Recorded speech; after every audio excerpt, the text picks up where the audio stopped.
Assalamualaikum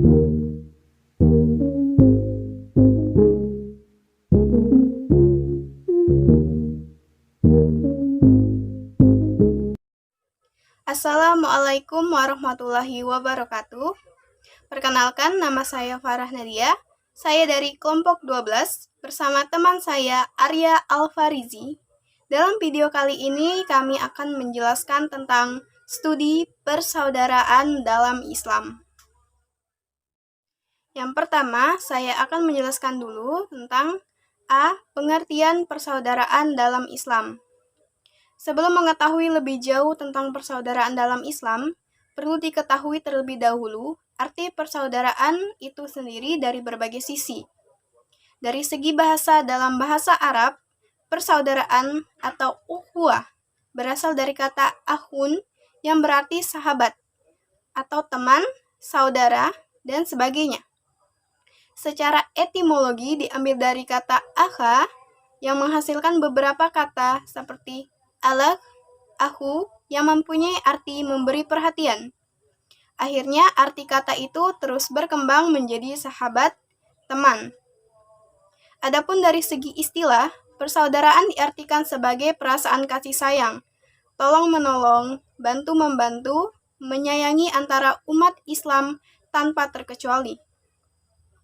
Seperti pendapat yang dikemukakan oleh ulama M. Quraish Shihab dalam buku Wawasan Al-Quran, Tafsir Maudu'i atas berbagai persoalan umat, bahwa yang dimaksud dengan ukhuwah secara terminologis adalah di mana ukhuwah pada mulanya berarti persamaan dan keserasian dalam banyak hal, sehingga persamaan dalam keturunan mengakibatkan persaudaraan, persamaan dalam sifat-sifat juga mengakibatkan persaudaraan.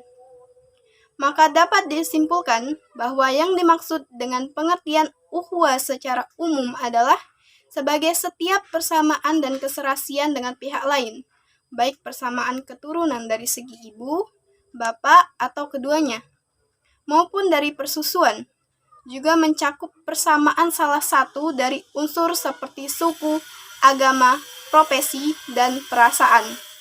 Yang kedua, saya akan menjelaskan tentang B. Bentuk-bentuk persaudaraan dalam Islam. Sesuai pemaknaan ukhuwah menurut Al-Quran dan Al-Sunnah, maka ukhuwah dibedakan menjadi 4 bentuk, yaitu 1. Ukhuwah fi al-ubudiyah. Ukhuwah fi al-ubudiyah yaitu seluruh makhluk adalah bersaudara dalam arti memiliki kesamaan. Artinya adanya kesesuaian manusia dengan alam semesta karena manusia merupakan bagian kecil dari alam makro, walaupun alam makro sebagai intinya. Yang kedua, ukhuwah fi al-insaniyah. Ukhuwah fi al-insaniyah yaitu seluruh umat manusia adalah bersaudara, karena mereka bersumber dari ayah dan ibu yang sama. Model ukhuwah ini cakupannya adalah antar lingkup persaudaraan sebatas manusia dengan manusia yang hidup di dunia. Ketiga, ukhuwah fi al-wataniyah wa al-nasab. Ukhuwah fi al-wataniyah wa al-nasab adalah saudara dalam seketurunan dan kebangsaan seperti yang diisyaratkan dalam Al-Quran. Model ukhuwah cakupannya adalah antar lingkup persaudaraan hanya meliputi persaudaraan sebangsa dan setanah air. Yang keempat, ukhuwah fi din al-Islam. Ukhuwah fi din al-Islam adalah persaudaraan antar intern umat Islam. Dilihat dari sifatnya, ukhuwah model ini ruang lingkupnya lebih sempit dari ketiga ukhuwah di atas, karena hanya mencakup umat Islam saja. Namun jika dilihat dari isinya, maka cakupan ukhuwah fi din al-Islam ini lebih luas, karena tidak dibatasi wilayah negara, bahkan tidak dibatasi alam yang ditempati. Apakah masih hidup atau sudah mati? Kesesamanya saudara dalam seagama, sehingga masing-masing orang muslim mempunyai kewajiban terhadap muslim lainnya. Misalnya mengucapkan salam, mengurus atau mengantarkan jenazah, dan lain sebagainya. Keempat bentuk ukhuwah di atas esensial mempunyai kesamaan, yaitu adanya anjuran untuk hidup rukun, saling menghormati, saling membantu, kerjasama, tenggang rasa, solidaritas, dengan menundukkan pada posisinya masing-masing sesuai dengan ciri khas bentuk ukhuwah yang dilakukan. Keempat bentuk ukhuwah di atas pada hakikatnya merupakan pengejawantahan dari prinsip tauhid yang harus ditegakkan dalam hidup dan kehidupan sehari-hari. Baiklah teman, saya rasa cukup untuk penjelasan mengenai pengertian ukhuwah dan bentuk-bentuk persaudaraan dalam Islam. Selanjutnya, penyampaian materi akan dilanjutkan oleh Arya Alfarizi.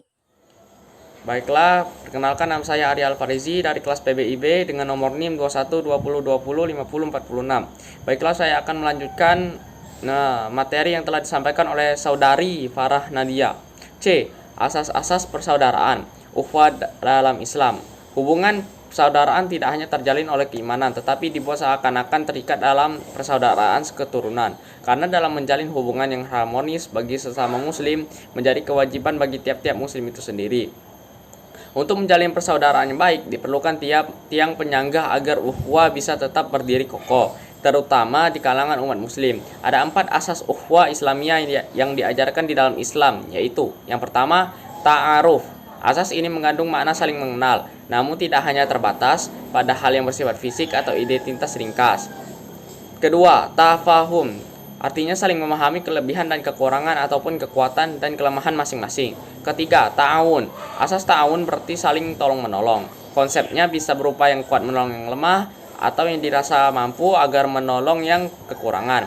Keempat, takaful. Asas yang terakhir adalah saling memberikan jaminan. Artinya sesama umat muslim harus saling memberikan rasa aman dan terhindar dari kekhawatiran serta kecemasan.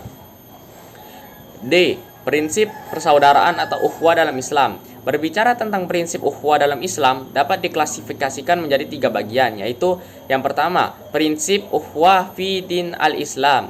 Prinsip ukhuwah fi din al-Islam harus diorientasikan pada 8 prinsip pokok, yaitu A. Ukhuwah Islamiyah ditegakkan atas akidah yang mantap, yakni akidah yang disimpulkan dalam kalimat syahadat. B. Al-tasamu fi al-ihtilaf atau toleransi dalam setiap perbedaan. C. Al-ta'awun, saling tolong-menolong antar sesama. D. Al-tawazun, sikap seimbang antar semua bidang. E. Al-tawasud, bersikap sederhana dan tidak memihak. F. Al-wahdan wa ittisal, atau integritas dan konsolidasi di semua bidang. G. Memandang Islam sebagai agama yang rahmatan lil alamin. H. Membentuk pemerintah yang islami. 2. Prinsip ukhuwah diniyah atau toleransi antar umat beragama. Dalam hubungannya dengan ukhuwah diniyah terhadap beberapa konsep tentang usaha mencapai kerukunan hidup di antara mereka, sebagaimana dinyatakan oleh A. Mukti Ali sebagai berikut. A. Dengan jalan menegakkan paham sinkritisme, yakni berbagai aliran yang hendak mencampur padukan agama menjadi satu yang hakikatnya sama. B. Dengan jalan reconception, yakni menyelami dan meninjau kembali agama sendiri dalam berhadapan langsung dengan agama-agama isin. C. Dengan jalan sintesis, yakni menciptakan suatu agama baru yang elemen-elemennya diambilkan dari berbagai agama, sehingga para pemeluk agama lain dapat merasa ajaran agamanya telah terambil dalam agama sintesis atau campuran. D. Dengan jalan penggantian, yakni mengakui bahwa agamanya sendirilah yang paling benar, sedangkan agama-agama lainnya itu salah. E. Dengan jalan agree disagreement atau setuju dalam perbedaan. Dalam arti kita mengakui bahwa agama kita lah yang paling benar dan baik, namun kita menyadari bahwa agama mempunyai perbedaan dan persamaan.